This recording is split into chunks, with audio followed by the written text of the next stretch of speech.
आज हम बात करेंगे एक ऐसे कदम की जो न सिर्फ एक कंपनी की जीत है बल्कि पूरे भारत की स्मार्ट पावर का प्रतीक।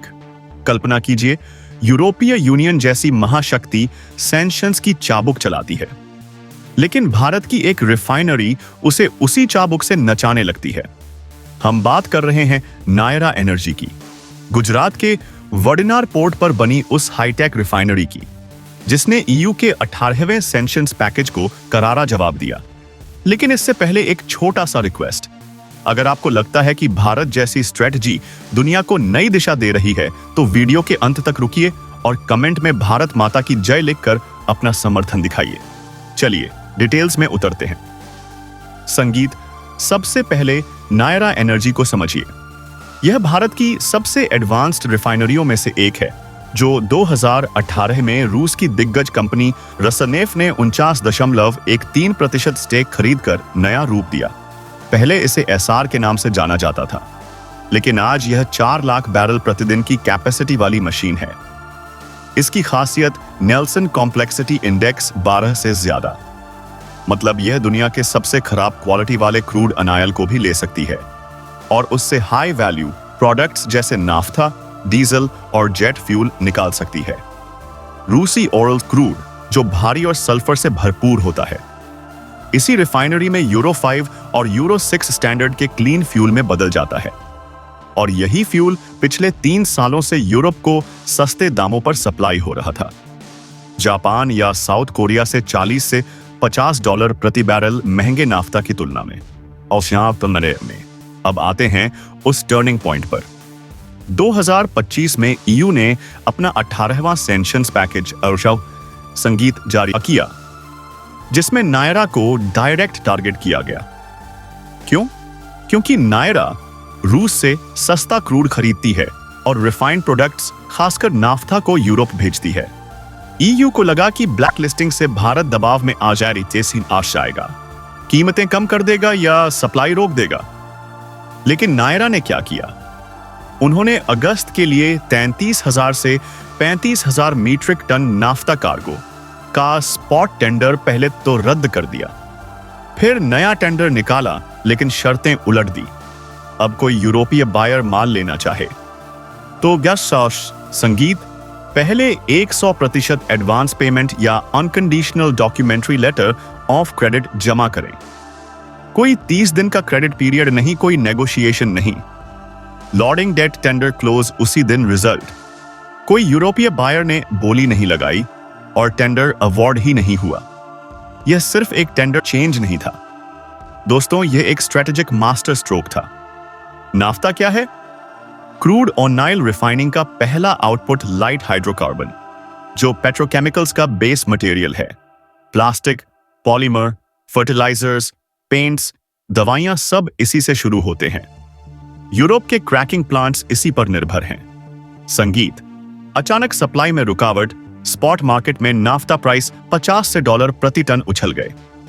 कई प्लांट्स को प्रोडक्शन 20 से 30% कट करना पड़ा और नायरा उन्होंने वही कार्गो मिडिल ईस्ट, उत्तर अफ्रीका और साउथ ईस्ट एशिया के बायरर्स को बेच दिया, नॉर्मल प्राइस से $5 से $7 प्रति बैरल प्रीमियम पर। नुकसान यूरोप का, प्रॉफिट भारत का। ट्रेडर्स के मुताबिक यूरोपीय ट्रेडिंग हाउस अब फोन और ईमेल से गुजारिश कर रहे हैं, लेकिन नायरा का स्टैंड क्लियर, पहले पैसे फिर माल। ये अकेला केस नहीं, देखिए बड़ा पिक्चर।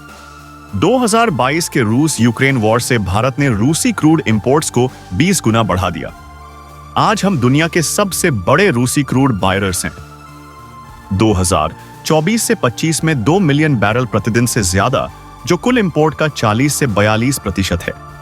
यह सस्ता क्रूड रिफाइन होकर डीजल, पेट्रोल, नाफ्ता और एटीएफ बनता है और फिर यूरोप, अमेरिका तक एक्सपोर्ट होता है, दोगुने तिगुने संगीत मार्जिन पर।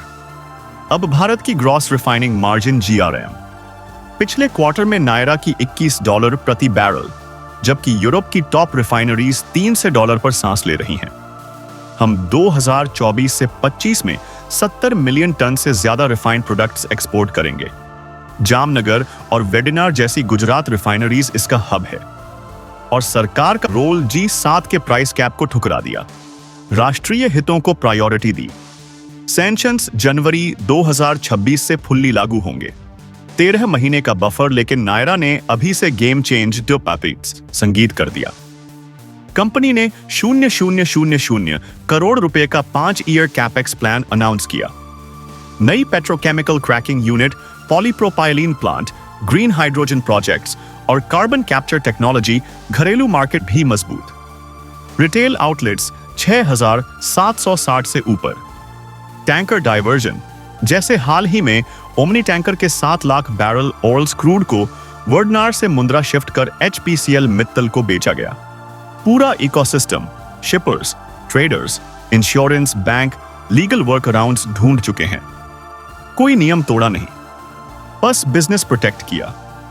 अब यूरोप के पास क्या ऑप्शन? या तो भारत की शर्तें माने और सप्लाई चेन रिस्टोर करें, या जापान कोरिया से महंगा नाफ्ता लें, प्रोडक्शन कॉस्ट बढ़ाकर शोध का नुकसान करें।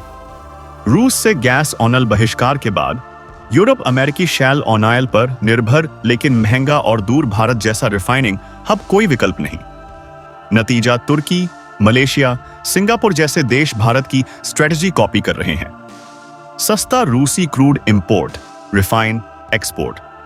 दिसंबर 2025 तक आते आते नायरा एनर्जी ने सैंक्शंस के बावजूद अपनी रूसी क्रूड खरीद को पूरी तरह बरकरार रखा है। रिपोर्ट्स के मुताबिक भारत के कुल रूस क्रूड इंपोर्ट्स नवंबर में 1.77 मिलियन बैरल प्रतिदिन पहुंचे, जो अक्टूबर से 3.4% ज्यादा था। दिसंबर में भी यह 1.2 मिलियन बैरल प्रतिदिन से ऊपर रहने की उम्मीद है। भले ही रिलायंस जैसी कंपनियां यूरोपीय मार्केट के लिए EU नियमों का पालन करते हुए कुछ खरीद कम कर रही हो, नायरा, जो रोसनेफ्ट की मेजॉरिटी ओनरशिप वाली है, अब भी सिर्फ रूसी ऑनायल पर निर्भर है और गैर सैंक्शन विली ओनोशन ले रूसी एंटिटी से डिस्काउंटेड डील्स कर रही हैं। यह रेजिलेंस दिखाता है कि कैसे भारत ने सैंक्शंस को बाईपास करने के लीगल रास्ते तलाश लिए, जैसे नॉन सैंक्शन एंटिटी से खरीद और डोमेस्टिक स्वैप्स। सैंक्शंस के बाद नायरा ने अपने एक्सपोर्ट फोकस को और डाइवर्सिफाई किया है। 2025 में कंपनी ने ब्राजील और तुर्की जैसे दूर के मार्केट्स में फ्यूल सेल्स रिवाइव की, जहां यूरोपीय प्रतिबंधों का कोई असर नहीं। इसके अलावा अफ्रीका, साउथ ईस्ट एशिया और मिडिल ईस्ट में एक्सपोर्ट्स बढ़े हैं, जो पहले से ही नायरा के 81% एक्सपोर्ट्स का हिस्सा थे। शुरुआती महीनों में क्रूड रन एक 100% कैपेसिटी से नीचे आए, जिससे स्टोरेज कंस्ट्रेंट्स हुए। लेकिन अब कंपनी ने लीगल चैलेंजेस के साथ साथ इन्वेस्टमेंट प्लान को तेज कर दिया है। $8.4 बिलियन के लॉन्ग टर्म डाउनस्ट्रीम प्रोजेक्ट्स पर काम जारी है, जो साफ संकेत देता है कि सैंक्शंस ने नायरा को रोका नहीं बल्कि और मजबूत बना दिया। भारत सरकार की ओर से भी मजबूत सपोर्ट मिला है। विदेश मंत्रालय ने साफ कहा कि भारत किसी यूनिलैटरल सैंक्शंस को मानने को तैयार नहीं, खासकर एनर्जी सिक्योरिटी के मामले में। फॉरेन सेक्रेटरी विक्रम मिश्री ने जोर देकर कहा कि एनर्जी ट्रेड में डबल स्टैंडर्ड्स नहीं चलेंगे। यूरोप को भारत की जरूरतों को समझना होगा, ठीक वैसे ही जैसे भारत यूक्रेन वॉर के कारण यूरोप की सिक्योरिटी चैलेंजेस को समझता है। यह डिप्लोमेटिक बैलेंस न सिर्फ नायरा को बल देता है, बल्कि पूरे भारतीय रिफाइनिंग सेक्टर को, जहां रिलायंस जैसी कंपनियां रूसी क्रूड को अलग रखकर EU को प्रोडक्ट्स एक्सपोर्ट कर रही हैं। नतीजा, भारत रूस का सबसे बड़ा सीबोन क्रूड बायर बना रहा और ग्लोबल एनर्जी चेन में अपनी पोजीशन और मजबूत कर रहा।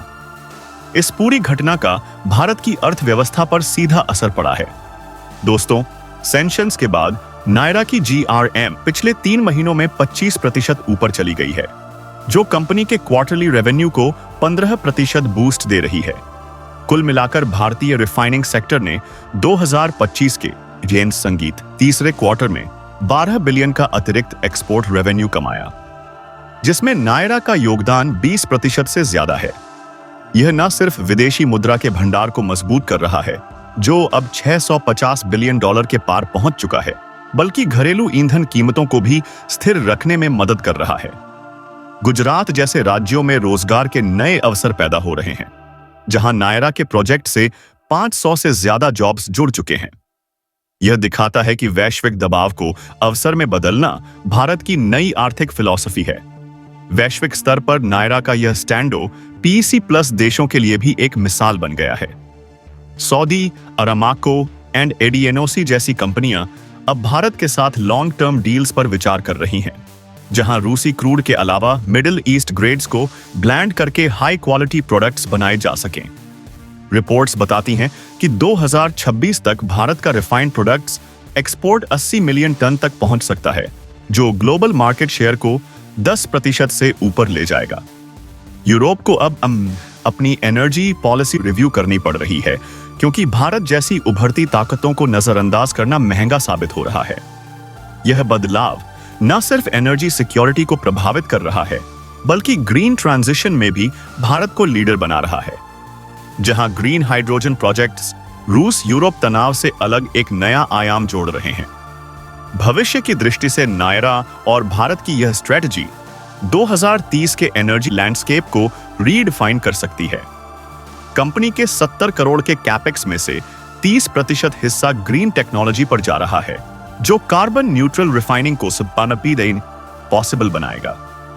विशेष अजों का मानना है कि अगर सैंक्शंस बरकरार रहे तो भारत मिडिल ईस्ट और अफ्रीका के साथ नई सप्लाई चेन बिल्ड कर लेगा, जहां रूसी क्रूड का 30% शेयर शिफ्ट हो सकता है।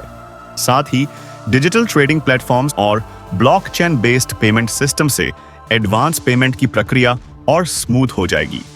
कुल मिलाकर यह नायरा की जीत नहीं, बल्कि भारत की वैश्विक एनर्जी डिप्लोमेसी की जीत है, जो आने वाले दशक में हमें सुपर पावर स्टेटस दिला सकती है।